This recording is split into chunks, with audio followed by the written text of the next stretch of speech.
بسم اللہ الرحمن الرحیم۔ السلام علیکم۔ آج کی ہماری کہانی ہے اللہ مجھ سے محبت کرتا ہے یا نہیں۔ یہ سوال اکثر میرے ذہن میں گردش کرتا، پھر ایک دن مجھے خیال آیا کہ میرا اللہ جن بندوں کو زیادہ چاہتا ہے ان کے بارے میں تو اس نے آیتیں اتاری ہیں۔ سو میں قرآن مجید کھول کر بیٹھ گیا۔ میں نے ڈھونڈا تو پہلی آیت ملی، وہ متقین سے محبت کرتا ہے۔ مجھے ملال ہوا، مجھ میں تو نام کا بھی تقویٰ نہیں۔ پھر میں نے آگے پڑھا، وہ صابرین کو محبوب رکھتا ہے۔ مجھے اپنے بے صبرا ہونے پر شدید افسوس ہوا۔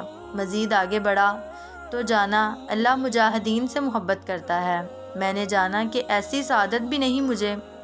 پھر پڑھا کہ وہ احسان کرنے والوں کو پسند کرتا ہے، مگر میں اس سے بہت دور ہوں۔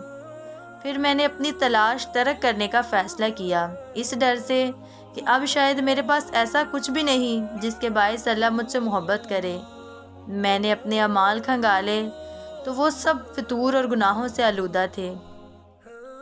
پھر میں مصحف بند کرنے لگا کہ اچانک میری نظر اللہ کے فرمان ان اللہ یحب التوابین پر پڑی، یعنی بے شک اللہ توبہ کرنے والوں سے محبت کرتا ہے۔ سو میں نے اپنا مقام پا لیا۔